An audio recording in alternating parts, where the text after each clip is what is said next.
Entrée thématique 3, séance 10. Explorer la représentation de la famille dans la peinture au XXe siècle. Aimer, détester, rassurante, inquiétante, unie, déchirée. La famille est un thème omniprésent non seulement en littérature comme nous l'avons vu avec l'avare, mais également dans les autres arts et particulièrement dans la peinture du XXe siècle. Représenter sa famille. De nombreux artistes se sont directement inspirés de leurs proches pour peindre des scènes familiales. Leur propre famille devient alors leur modèle. Là, vous avez un tableau de Pablo Picasso, quand même, vous le connaissez, Picasso, 1881-1973. Ce tableau s'intitule « Famille au bord de la mer ». Il s'agit d'huile sur bois.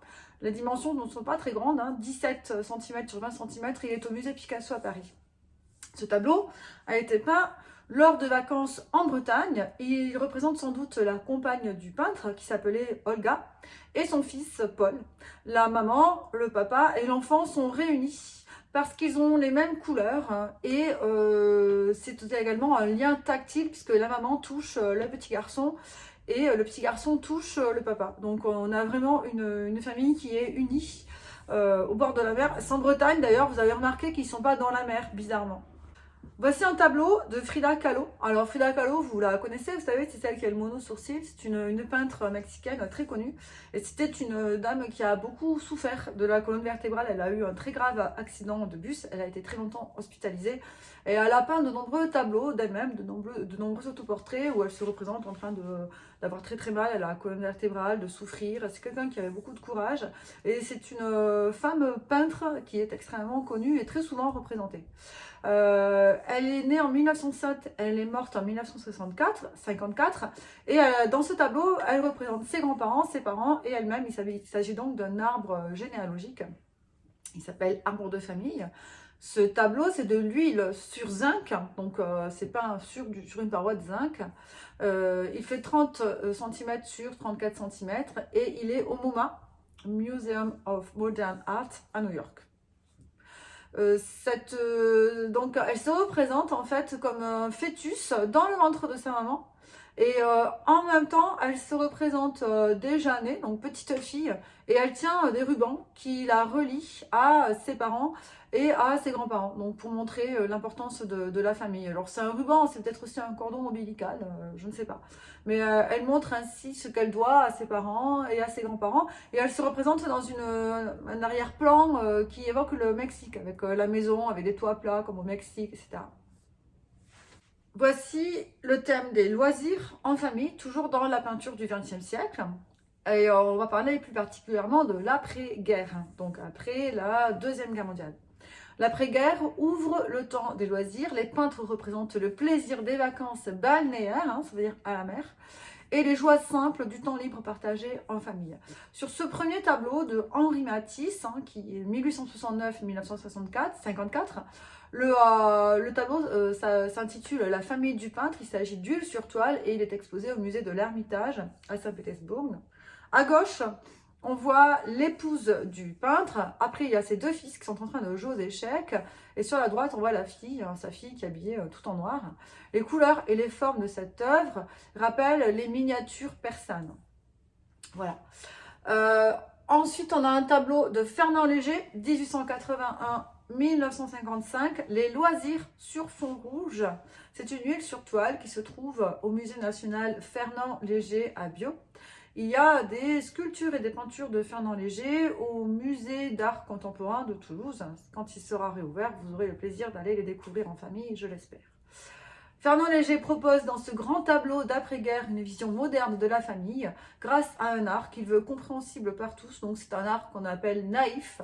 On voit des gens qui sont en train de faire du vélo. Je crois qu'il y a une dame qui est par terre. Alors, je ne pense pas qu'elle soit tombée, je ne sais pas. Peut-être. On voit aussi un petit enfant qui est dans les bras de son papa. On imagine que c'est son papa. Et on voit, les couleurs sont très vives, elles sont très gaies. Du rouge très vif, du jaune très vif, du bleu très vif également. Donc pour mettre en valeur justement cet aspect de joie de vivre, on profite, on est en famille, enfin la guerre est terminée, on fait du vélo, on sort. Voilà. Je vous demande d'observer attentivement les 4 tableaux et de noter vos premières impressions. Et vous allez me dire quelle œuvre vous préférez. Et surtout, C'est ça qui est le plus important. Vous justifiez votre choix. Vous dites pourquoi vous aimez bien le tableau que vous avez choisi. Je vous demande ensuite de caractériser chacune de ces œuvres à partir de l'ABC de l'image que je ne vous ai pas donné. Donc ça va être un petit peu compliqué pour vous, désolé. Dites quelle atmosphère s'en dégage. Si c'est une atmosphère qui est sereine, ça veut dire calme, apaisée, c'est-à-dire, vous voyez, dans ce mot-là, il y a le mot paix, donc c'est-à-dire qui est vraiment pacifique, une atmosphère qui traite justement au confort, à l'harmonie. Ou alors, au contraire, une atmosphère plutôt malsaine, quelque chose qui vous met un peu mal à l'aise. Et vous devez vous appuyer sur le choix des couleurs, les formes et la manière de représenter les personnages. Alors, vous me dites déjà le tableau de Pablo Picasso, Famille au bord de la mer, ce qui vous inspire. Le tableau de Frida Kahlo, donc mes grands-parents, mes parents et moi. Le tableau d'Henri Matisse, La famille du peintre. Et le tableau de Fernand Léger, Les loisirs sur fond rouge.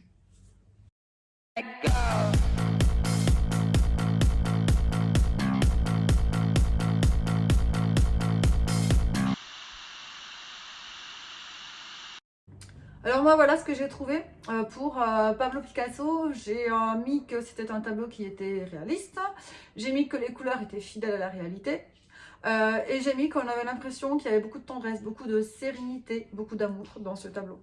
Pour ce qui est du tableau de Frida Kahlo, j'ai mis qu'il était symboliste, donc c'est-à-dire qu'on symbolise les choses, c'est pas comme ça vraiment dans la réalité, on ne tient pas un cordon qui nous relie à nos parents et à nos grands-parents, on symbolise le lien avec justement ce ruban, ce cordon. Les couleurs sont fidèles à la réalité. On voit bien la filiation de l'artiste avec ses parents et ses grands-parents et on a l'impression d'une atmosphère de sérénité et d'amour également. Voilà, ils sont représentés d'une façon très douce, je trouve, tous ces personnages. La famille du peintre de Henri Matisse est réaliste, les couleurs sont fidèles à la réalité, on a vraiment l'impression d'une union de sérénité et d'amour également. Pour ce qui est des loisirs sur fond rouge, cette peinture est figurative. Elle appartient à un mouvement qu'on appelle le mouvement cubiste, auquel va appartenir également Picasso. Donc on représente d'une façon très naïve la vie quotidienne et ce qui nous entoure. On a l'impression d'une certaine détente, les personnages sont souriants, ils nous regardent, ils nous invitent peut-être aussi à partager ces loisirs avec vous. Et de ce tableau se dégage une atmosphère de sérénité et d'amour également. La question suivante, selon vous, quel aspect de la famille chaque artiste met-il en avant? À vous d'y répondre.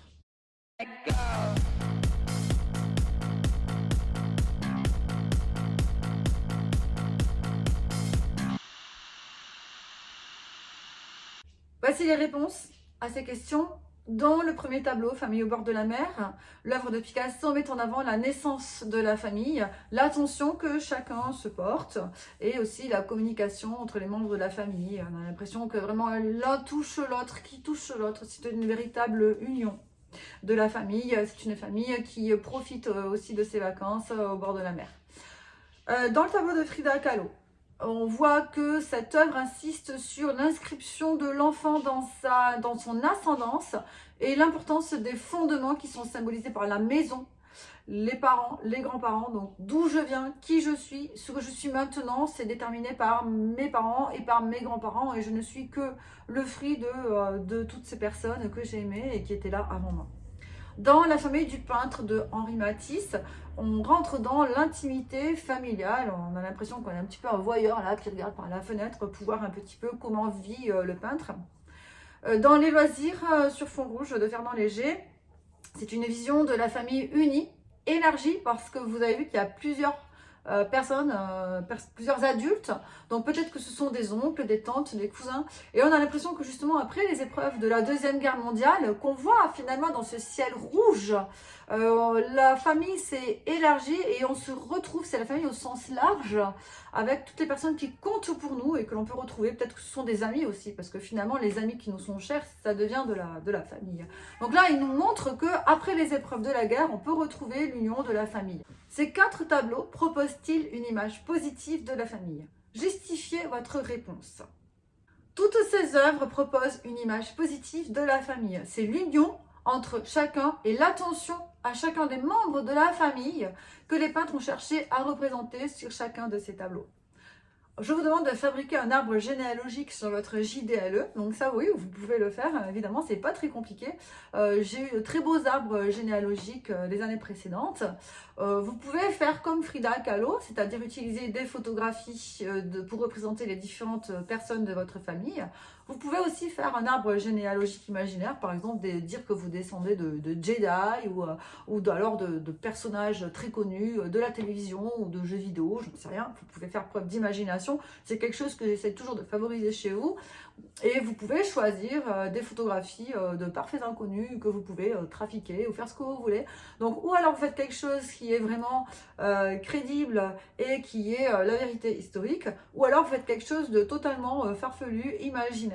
Mais dans tous les cas, je vous demande de fabriquer votre propre arbre généalogique sur le JDLE et vous m'enverrez des photographies ou sur le groupe WhatsApp de la classe ou alors sur le NT. Voilà. À très bientôt et passez de bonnes vacances.